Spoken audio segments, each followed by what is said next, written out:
시청자 여러분 안녕하십니까? 4월 25일 윈티비 미주뉴스입니다. 오헤어 공항에서 시애틀로 향하는 델타 항공편에서 비행기 만석으로 자리를 취소하는 승객에게 3,000불을 지급한 일이 있었습니다. 보도에 심영재 기자입니다. 델타 항공을 이용한 한 승객이 비행기에서 내리는 대가로 3,000달러를 받은 사연이 알려져 화제입니다. 현지 시간 21일 뉴욕 포스트에 따르면 사건은 부활절 다음 날 미국 시카고 오헤어 공항에서 시애틀로 향하는 델타 항공편에서 벌어졌습니다.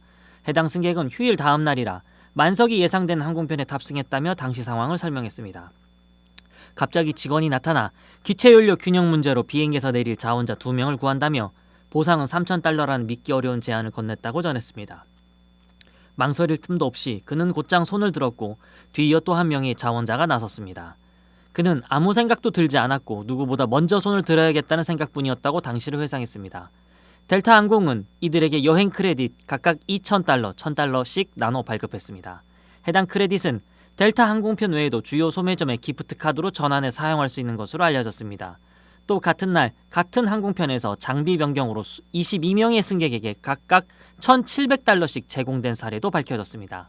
단순 계산만 해도 델타가 하루 동안 이 항공편에 쓴 금액은 43,000달러를 넘어섭니다. 항공기 연료 무게 조정 등의 이유로 승객을 내리게 하는 일은 드물지만 종종 발생하고 있습니다. 이 소식이 전해지자 해당 게시글에는 유사한 경험담이 쏟아졌습니다. 한 이용자는 디트로이트 공항에서 비슷한 상황을 겪었다. 처음에는 500달러로 시작했는데 탑승 직전 1,000달러, 탑승 후 1,500달러까지 올랐다. 결국 1,800달러를 부른 사람으로 결정됐다고 말했습니다. 또 다른 사용자는 나도 3,000달러를 받은 적이 있다. 페이팔로 연동해 현금화했는데 수수료 떼고 약 2,950달러 정도를 손에 쥐었다며 꽤 짭짤한 경험이었다고 덧붙였습니다.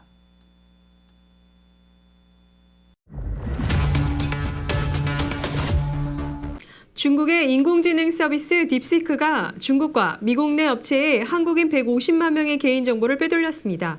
김승재 기자의 보도입니다.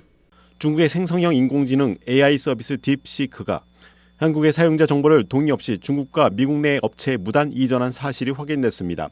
개인정보 보호에 관한 기본적 조치 없이 약 150만 명의 정보가 해외로 흘러간 정황이 드러나면서 관련 법 위반 여부와 향후 제재 수위에 관심이 집중됩니다. 개인정보보호위원회는 24일 정부 서울청사에서 브리핑을 열고 전날 전체 회의에서 심의 의결한 딥시크 사전 실태 점검 결과를 발표했습니다. 딥시크는 지난 1월 15일 국내 서비스를 시작해 2월 15일까지 한 달간 운영됐고 이 기간 동안 일평균 약 5만 명, 총 150만 명가량의 이용자가 해당 서비스를 이용한 것으로 추산됩니다.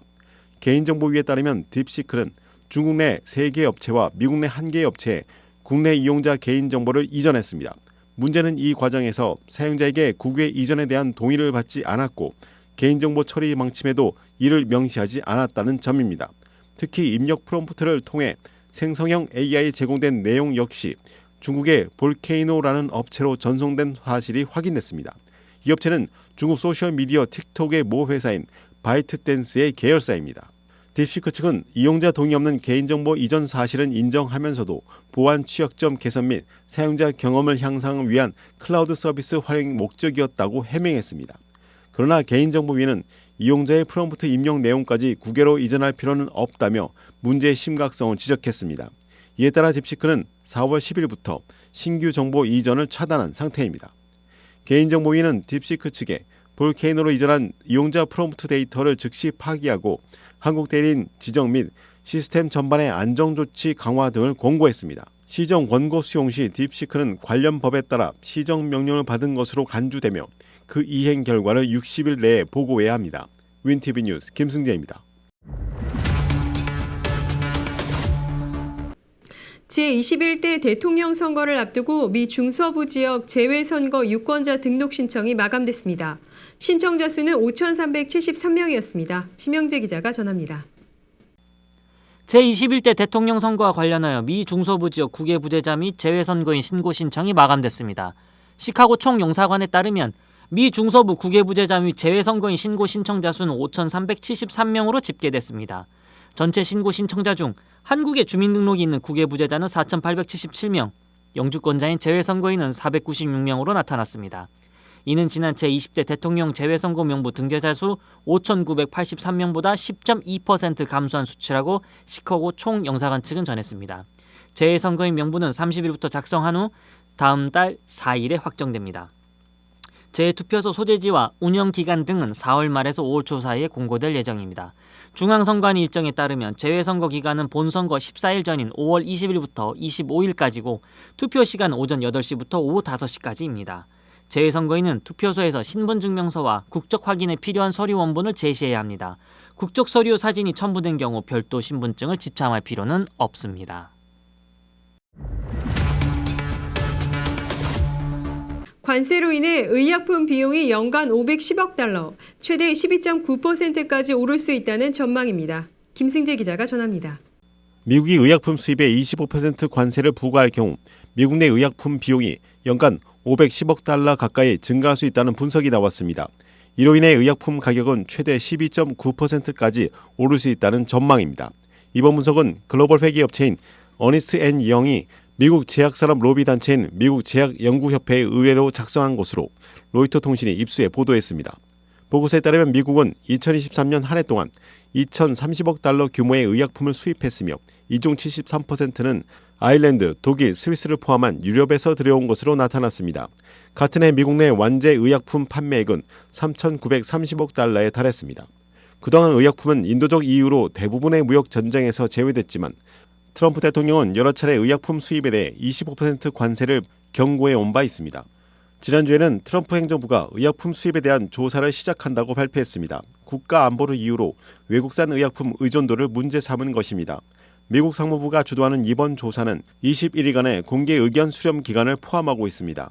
보고서에서 신약 가격은 생산비 외에도 다양한 요소에 의해 결정되며 수입 중간재나 완제품에 부과되는 관세가 소비자 가격에 얼마나 전가될지는 불확실하다고 분석했습니다.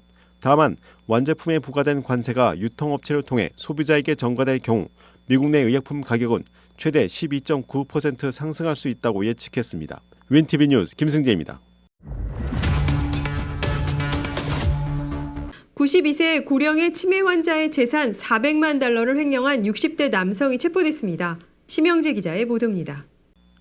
미국 펜실베이니아주에서 92세 고령의 치매 환자로부터 약 400만 달러를 빼돌려 사치스러운 소비에 사용한 60대 남성이 체포됐습니다. 펜실베이니아주 몽고메리 카운티 검찰은 24일 보도자료를 통해 필라델피아 북서쪽 플라워타운에 거주하는 제임스 베트가 다수의 중범죄 혐의로 체포됐다고 밝혔습니다. 검찰에 따르면 베트는 피해자 앨리스 리네먼이 생존해 있던 시기와 사망 이후인 2019년 8월 이후까지 자금을 빼돌렸습니다. 베트는 리네먼과 개인적인 친분이 있었으며 유산 수혜자 중 한 명이자 그녀의 유언 집행자였습니다. 케빈 스틸 카운티 검사장은 피고는 치매를 앓던 고령 여성을 상대로 370만 달러 이상을 횡령해 리네먼과 그녀의 유산 그리고 상속인들에게 돌아가야 할 자산을 고갈시켰다며 검찰은 이 악질적인 범죄에 대해 책임을 물을 것이라고 밝혔습니다. 수사 결과에 따르면 베트는 리네먼이 생존해 있던 시기에 그녀 명의의 아메리칸 익스프레스 신용카드를 사용해 약 3만 달러를 개인적 용도로 사용했습니다. 또 카드 청구서를 자신의 주소지로 돌리고 본인의 배우자를 카드 사용자로 등록했습니다. 이외에도 2개 은행 계좌에서 수십만 달러를 인출한 정황이 확인됐습니다. 리네먼 사망 이후인 2019년부터 2022년까지 베트는 그녀의 은행 계좌에서 자신 앞으로 총 139장의 수표를 발행했으며 하나의 계좌에서는 59만 2,400달러, 또 다른 계좌에서는 130만 달러 이상을 인출한 것으로 조사됐습니다. 총 횡령 금액은 371만 5,300달러에 달하며 베트는 이 돈을 고급 호텔과 레스토랑, 명품 쇼핑 등에 사용한 것으로 나타났습니다. 해당 사건은 리네먼의 친척 2명이 베트를 고소하면서 수면 위로 드러났습니다. 이들은 베트가 리네먼의 유용 집행자였음에도 유산을 분배하지 않았다고 주장했습니다. 베트는 수혜자 한 명에게만 15만 달러를 지급했을 뿐 나머지 금액은 아무도 받지 못한 상태였습니다. 베트에 대한 법원 예비 심리는 5월 6일에 열릴 예정입니다.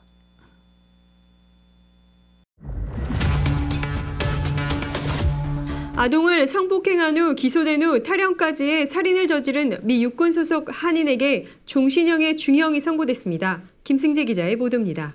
지난해 초 시애틀 인근 지역에서 어린이 6명을 상대로 성폭행을 하거나 음란 행위를 한 혐의로 기소돼 64년을 선고받은 뒤 탈영해 택시기사까지 살해한 혐의로 기소된 미 육군 소속 한인 조나단 강이 종신형을 선고받았습니다.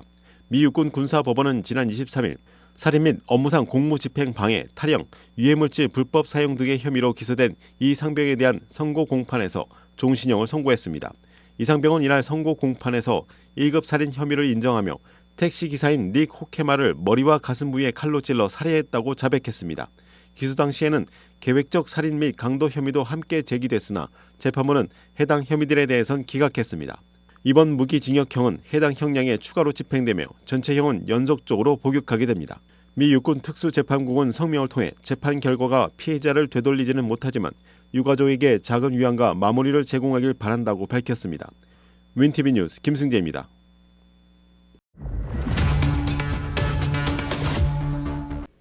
로컬 뉴스입니다. 일리노이주는 여름 전자 급식카드 프로그램을 5월부터 시행합니다.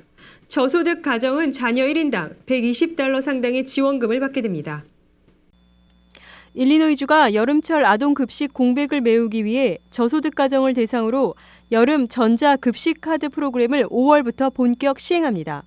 수혜 가정은 자녀 1인당 $120 상당의 식료품 지원금을 일회성으로 지급받게 됩니다. 일리노이주 인적자원부는 해당 지원금이 일리노이 링크카드 형태로 제공되며 일반 식료품점은 물론 일부 농산물 직거래 장터에서도 사용 가능하다고 밝혔습니다. 둘세 킨테로 주 인적자원부 장관은 학교에서 식사를 해결하던 아이들에게 여름은 식량 불안정과 굶주림, 불안감을 초래할 수 있는 시기라며 여름 식사 프로그램은 저소득 가정의 생명줄과 같은 존재라고 말했습니다. 썸머 EBT는 연방 농무부가 운영하는 연방 프로그램으로 각 주정부를 통해 시행됩니다. 일리노이주는 지난해 처음으로 이 프로그램을 도입했으며 올해 본격적으로 확대됩니다. 자녀가 스냅, TANF, 메디케이드와 같은 복지 프로그램에 등록돼 있거나 전국 학교 급식 프로그램을 운영하는 학교에 재학 중이며 무상 또는 할인 급식 대상자로 승인된 경우 자동으로 썸머 EBT 수혜 자격을 얻습니다. 다만 일부 가정은 별도로 신청해야 하며 IDHS는 이에 대한 안내를 추후 제공할 예정입니다. 한편 트럼프 행정부가 연방 예산 절감을 위해 스냅과 메디케이드 같은 복지 프로그램을 축소하려는 움직임을 보이면서 푸드 팬트리들은 불확실성에 대비하고 있습니다.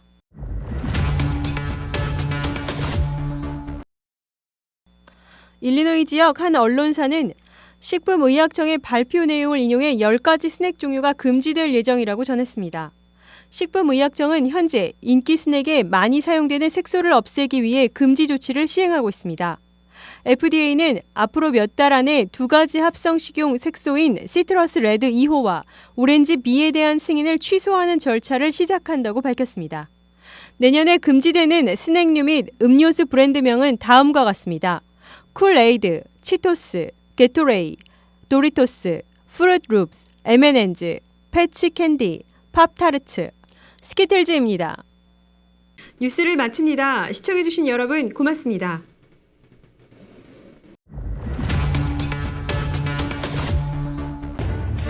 채널 24.5 윈TV 시카고.